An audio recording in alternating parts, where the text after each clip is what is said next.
नमस्कार दोस्तों self made tutorial में आपका स्वागत है। आज के लेक्चर सीरीज में हम देखेंगे net GRF previous year question paper. आज का टॉपिक है सल्तनत काल। इसके पहले हमने प्राचीन काल के जो भी प्रीवियस ईयर के क्वेश्चन पेपर हैं वो हमने अपलोड कर दिया है। हमने टारगेट बनाया है कि 2006 से दिसंबर 2011 तक के प्रीवियस ईयर क्वेश्चन मैं आप लोग को अवेलेबल कराऊंगी। तो इस सिलसिले को आगे बढ़ाते हैं और ये टॉपिक है। अब हम मेडिएवल हिस्ट्री के प्रीवियस क्वेश्चन लेकर आ रहे हैं विथ एक्सप्लेनेशन एंड आंसर। तो आज हम देखेंगे सल्तनत काल के जो सल्तनत कालीन उपलब्धियां हैं, या ये कहे कि सल्तनत कालीन जो राजनीतिक विकास है उससे किस तरह से क्वेश्चन पूछे जाते हैं, उसका आपको ये नमूना इसमें देखने को मिलेगा। क्योंकि प्रीवियस ईयर में किस तरह के क्वेश्चन पूछे गए, इससे क्या होगा कि जो एग्ज़ाम होने वाला है, आप जो तैयारी कर रहे हैं तो इस क्वेश्चन को पढ़ के देख के आप एज ए मॉक टेस्ट के रूप में भी आप इसे यूज कर सकते हैं और इस तरह से आप पता कर सकते हैं या ये जान सकते हैं कि क्वेश्चन किस तरह से पूछे जा रहे हैं। ओके, तो चलिए बातें कम करूँगी, अब हम आगे बढ़ते हैं। देखेंगे दिसंबर 2011 ये क्वेश्चन पेपर है सल्तनत काल की उपलब्धियां, या ये कहे कि सल्तनत काल की राजनीतिक व्यवस्था के बारे में, राजनीतिक उपलब्धियों के बारे के चैप्टर से ये लिया गया है। तो फर्स्ट क्वेश्चन है, मोहम्मद बिन तुगलक तथा सम्राट अकबर निम्नलिखित में से किस नदी का पानी पीते थे। देखिए ये थोड़ा सा क्वेश्चन जो है लीक से हटकर पूछा गया है कि मोहम्मद बिन तुगलक तथा सम्राट अकबर निम्नलिखित में से किस नदी का पानी पीते थे। तो इसका आंसर होगा गंगा नदी का पानी पीते थे। ओके, किस नदी का पानी पीते थे? गंगा नदी का। निम्नलिखित में कौन वक्तव्य सही है? अलादीन खिलजी ने मलिक काफूर को काकतीय राज्य को अपने राज्य में विलय करने का आदेश दिया। काकतीय शासक प्रताप रुद्रदेव को अलाउद्दीन खिलजी का करदाता राज बनाया जाता था। प्रताप रुद्रदेव दिल्ली के सुल्तानों को नियमित रूप से वार्षिक कर भेजता था। प्रताप रुद्र को खुसरो शाह अपने अनुरक्षण में दिल्ली लाया। तो इसमें से कौन सा सही है? तो 1, 2, 3 सही है, यानी कि अलादीन ने मलिक काफूर को काकतीय राज्य को अपने राज्य में विलय करने का आदेश दिया, ये भी सही है। काकतीय शासक प्रताप रुद्र को अलाउद्दीन खिलजी का करदाता राज्य बनाया जाना था, ये भी सही है। और प्रताप रुद्रदेव दिल्ली सुल्तानों को नियमित कर देता था, नियमित रूप से वार्षिक कर भेजता था, ये भी सही है। तो इसका आंसर होगा 1, 2 और 3। ओके, चलिए आगे बढ़ते हैं। क्वेश्चन नंबर 3, अमीर खुसरो लिखित मिफ्ताह उल फुतूह में किस घटना का वर्णन है। तो यदि आपने मेरा लेक्चर वीडियो जो देखा होगा, जो है सल्तनत कालीन साहित्य के बारे में, तो आप ये आंसर दे सकते हैं कि मिफ्ताह उल फुतूह में अमीर खुसरो ने किन घटनाओं का जिक्र किया है। तो इसका आंसर होगा जलालुद्दीन खिलजी के सैन्य अभियान का वर्णन किया गया है। मिफ्ताह उल फुतूह किसकी रचना है? अमीर खुसरो की रचना है। सुल्तान गयासुद्दीन तुगलक के बारे में दिए गए निम्नलिखित वक्तव्यों में से कौन सा सही नहीं है। सुल्तान गयासुद्दीन तुगलक के बारे में दिए गए निम्नलिखित वक्तव्यों में से कौन सा सही नहीं है। तो चलिए पढ़ के देखते हैं। उसने शेख निजामुद्दीन औलिया के साथ मित्रता की। उसने खोतों और मुकदमों को कुछ रियायतें दी थी। उसने अपने पुत्र उलुग खां को प्रताप रुद्रदेव से बकाया पेशकश की वसूली के लिए भेजा। उसने हक सर्व नामक कर को लगाया। तो इसमें देखना है कि कौन सही नहीं है। तो इसमें 2 और 4 सही नहीं है, यानी कि उसने खोतों और मुकदमों को कुछ रियायतें दी, उसने हक सर्व नामक कर लगाया, तो ये दोनों गलत है। यानी कि गयासुद्दीन तुगलक ने निजामुद्दीन औलिया के साथ मित्रता थी कि यह सही है। उसने अपने पुत्र उलूग खां को प्रताप रुद्रदेव से बकाया पेशकश की वसूली के लिए भेजा। ये भी सही है और ये दो गलत है। ओके, चलिए नेक्स्ट क्वेश्चन देखते हैं। क्वेश्चन नंबर 5, ये भी जैसे क्वेश्चन है, पुर्तगालियों ने गोवा को किस वर्ष में हस्तगत किया।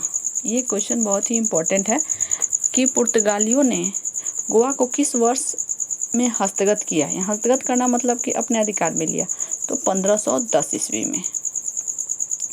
क्वेश्चन नंबर 6 जो दिसंबर 2009 में पूछा गया है, कथन ए, ये स्टेटमेंट और कंक्लूजन पे आधारित है, या ये कहे कि स्टेटमेंट और कॉज पे। विशाल और कुशल सेना होते हुए भी बलबन ने सीमा विस्तार का प्रयास नहीं किया। कारण, तुगरिल के विद्रोह को दबाने में उसका ध्यान पूर्णतः केंद्रित हो गया था। विशाल और कुशल सेना होते हुए भी, यानी कह रहा है स्टेटमेंट है कि विशाल और कुशल सेना होते हुए भी बलबन ने सीमा विस्तार का प्रयास नहीं किया। तो इसका कारण इसमें बताया गया है कि तुगरिल के विद्रोह को दबाने में उसका ध्यान पूर्णतः केंद्रित हो गया था। तो तुगरिल को दबाने में उसका ध्यान पूर्णतः केंद्रित हो गया था, ये फैक्ट तो सही है, लेकिन इस कारण से उसने सीमा विस्तार नहीं किया, ये फैक्ट गलत है। इसलिए हम कह सकते हैं कि ए और आर दोनों सही है अपनी जगह, लेकिन एक दूसरे की ये व्याख्या सही व्याख्या नहीं करते हैं। क्वेश्चन नंबर 7, निम्नलिखित में से कौन सा सुल्तान अशोक स्तंभ को दिल्ली लाया। ओके, तो आसानी से आप दे सकते हैं आंसर कि कौन सा सुल्तान अशोक स्तंभ को दिल्ली लाया। फिरोज शाह तुगलक ने। किस एकमात्र दक्षिणी राज्य ने अलाउद्दीन की सार्वभौमिकता स्वीकार नहीं की। बहुत ही इंपॉर्टेंट क्वेश्चन इस तरह से पूछे जाएंगे। ये अलाउद्दीन खिलजी यानी खिलजी वंश के से लिया गया क्वेश्चन है कि यानी कि दक्षिण राज्य ने, किस एकमात्र दक्षिण राज्य, यानी कि सभी दक्षिण राज्यों पे अलाउद्दीन खिलजी का अधिकार हो गया था। तो एकमात्र ऐसा दक्षिण राज्य कौन था जिसने अलाउद्दीन की सार्वभौमिकता को स्वीकार नहीं किया था, तो वो था पांड्य देश, पांड्य राज।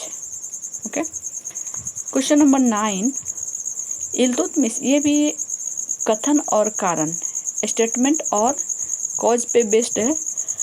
इल्तुतमिश सिंहासन को अनाधिकार ग्रहण करने वाला नहीं था, वहां पर कुछ भी हड़पने को नहीं था। तो इसका आंसर होगा बी। इसका आंसर क्या होगा? इसका आंसर होगा बी कि ए और आर दोनों सही है, लेकिन आर का सही व्याख्या नहीं है, आर ए का सही व्याख्या नहीं है। यानी कह रहा है कि इल्तुतमिश सिंहासन को अनाधिकार ग्रहण करने वाला नहीं था, कारण कि वहाँ पे कुछ भी हड़पने को नहीं था।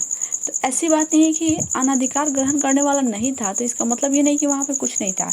इसका मतलब था इल्तुतमिश एक स्वाभिमानी, एक बहादुर और साहसी शासक था।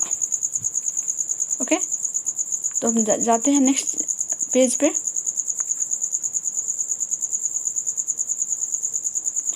क्वेश्चन नंबर 10, निम्नलिखित को क्रमानुसार लिखिए। यानी कि निम्नलिखित को क्रमानुसार देवगिरी, रणथंभौर, मालवा, गुजरात। तो इसमें होगा सबसे पहले अलाउद्दीन खिलजी ने गुजरात पे अधिकार किया, उसके बाद रणथंभौर, मालवा और फिर लास्ट में देवगिरी। निम्नलिखित को क्रमानुसार लिखिए। अब क्रमानुसार इसमें लिखना है, जैसे नसरुद्दीन कुबाचा, इस्लाम शाह, गाजी मलिक, जफर खान। यानी कि कौन सबसे पहले परास्त हुआ, तो इसमें हम कहेंगे कि सबसे पहले नसरुद्दीन कुबाचा आया, इस्लाम शाह, गाजी मलिक, फिर जफर खान। क्वेश्चन नंबर 12, इसका आंसर 10 का आंसर होगा जाएगा सी, 11 का आंसर बी, 12 का आंसर शाह मीर, जफर खान, मलिक रजा, जौना खान। अच्छा, इनका संबंध किस देश से है ये देखना है इसमें। तो सबसे पहले हम देखेंगे शाह मीर। शाह मीर कहाँ का है? कश्मीर का, 1 का 3 हो जाएगा। जफर खान कहाँ का है? गुजरात का। मलिक राजा खानदेश का, और जौना का जाजनगर का। इसका आंसर हो जाएगा सी। सी। ओके, चलिए आगे बढ़ते हैं। क्वेश्चन नंबर 13, ये भी स्टेटमेंट और कॉज पे बेस्ड है। खान जहां किसी भी पूर्व वजीर को प्रदान किए गए अधिकारों की तुलना में ज़्यादा व्यापक अधिकारों का प्रयोग करता था। कारण, फिरोज तुगलक ने अपने वजीर खान जहां को जिसको वे चाहे नियुक्त करने निकाल देने की अनुमति दी। तो ये बात सही है, यानी ये खान जहां जो था तुगलक वंशीय शासक फिरोज शाह तुगलक के दरबार का वजीर था। तो ऐसा कहा जाता है कि ये वजीर था और वजीर रहते हुए इसने अपने पावर, अपने शक्ति का बहुत ज़्यादा प्रयोग किया है। इसके पहले किसी भी वजीर ने, वजीर का मतलब होता है प्रधानमंत्री, या ये कहे कि राजा के जस्ट नीचे का पद होता है। तो इसके पहले किसी भी वजीर ने इतने अपने अधिकारों का प्रयोग नहीं किया था। तो इसमें कारण दिया गया है कि ऐसा इसलिए क्योंकि फिरोज शाह तुगलक ने उसे ये अधिकार स्वयं प्रदान किए थे। तो ये बिल्कुल सही है, फिरोज शाह तुगलक ने उसे अधिकार प्रदान किए थे और इस कारण से अन्य वजीरों की तुलना में खान जहां के जो अधिकार थे, शक्ति, पावर थी, वो अत्यधिक थी। ओके, क्वेश्चन नंबर 14, निम्नलिखित को क्रमानुसार लिखिए। क्रमानुसार लिखना है कि कौन पहले आए, जैसे रुकनुद्दीन, फिरोज शाह, रजिया सुल्तान, मोइजुद्दीन, बहराम शाह, रुकनुद्दीन, फिरोज शाह, अलाउद्दीन, मसूद शाह। यानी कि ये सब जो है, इस क्वेश्चन में जो आप देख रहे हैं, ये सब जो है इल्तुतमिश के उत्तराधिकारी हैं। तो सबसे पहले इल्तुतमिश के बाद आया रुकनुद्दीन फिरोज शाह, उसके बाद से, तो इसका आंसर होगा ये रुकनुद्दीन फिरोज शाह, रजिया सुल्तान, मोइजुद्दीन बहराम शाह, अलाउद्दीन मसूद शाह। ये आंसर हो जाएगा। ओके, तो हमने 14 नंबर तक देखा। अब हम देखेंगे क्वेश्चन नंबर 15।